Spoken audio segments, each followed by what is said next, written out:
Today in orthodox physics, one recognizes the so-called law of the conservation of energy as something fundamental. The first to speak of it, Julius Robert Mayer, was confined in a madhouse. One could, of course, relate hundreds of such stories. But the point is this, that you see how the nature of thinking in astronomical fields, that wonderfully effective thinking from the 16th to the 19th centuries, has had rather the faculty of bringing men away from reality. Men do not at all stand, as they believe, with both feet, both hands, and the body in the real, but they give themselves up to the most fantastic ideas, and imagine these to be reality. Humanity can only become individual, personal, if in a definite epoch it were torn out of this connection, if all these human faculties of spirit that mediated such connections passed into a state of sleep. Thus a sleep regarding the spiritual was prepared, and mankind has slept most deeply in respect of spiritual matters ever since the 14th century. It has been a sleeping culture, but now the time has come for an awakening. Do not say, quote, "I wish to criticize creation and the Creator. Why has he let me sleep?" Unquote. This means putting oneself with one's intellect above cosmic wisdom.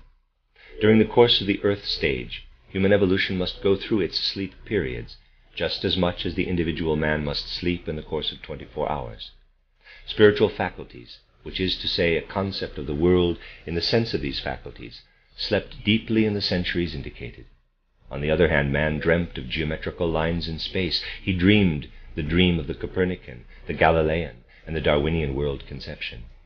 Man needed this dream, this training, even the illusion of experiencing a special reality through the dream. Ultimately, it is the same with our sleep.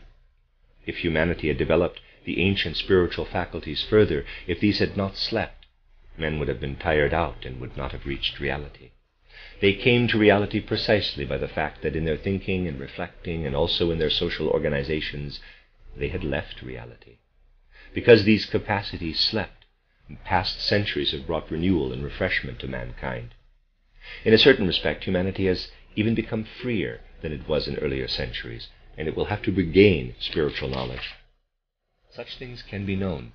But again, today's true materialist will say, quote, "Good gracious, why must I think about the life of the soul after death? I shall see all that when death has arrived. Why need I bother now in the physical body about this life after death?" Unquote. This seems to be quite plausible. This idea that it would be really unnecessary here in the physical body to bother about the supersensible life. But this is not the case. It was so only in an earlier age when man was not yet ready for freedom. Today the position is such that certain thoughts can only be grasped by the supersensible hierarchies if men grasp them here in earthly existence. Let me read that sentence again. Today the position is such that certain thoughts can only be grasped by the supersensible hierarchies if men grasp them here in earthly existence. The gods only think certain thoughts if they live in human bodies. These thoughts must be carried into the spiritual world through the gate of death.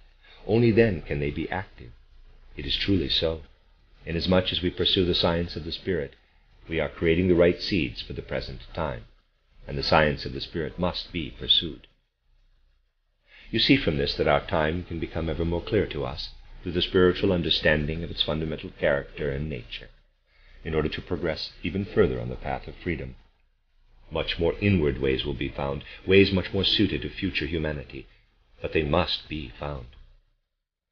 It is not a matter of mastering the teachings of the science of the Spirit with the understanding, but of permeating feelings, emotions, the whole life with them. Only through such a permeating does one learn something of their truth. Otherwise they remain something which one can believe or not believe. When correctly understood, the truths of the science of the Spirit will give man a true foundation for his life, will let him recognize his value, his dignity, and his essence, and will give him the highest zest for living. For these truths enlighten him about his connection with the world around him. They show him his highest goals, his true destiny. They do this in a way which corresponds to the demands of the present, so that he need not remain caught in the contradiction between belief and knowledge. One can be a modern scientist and a scientist of the Spirit at the same time. But, however, one must be one and the other in a true sense.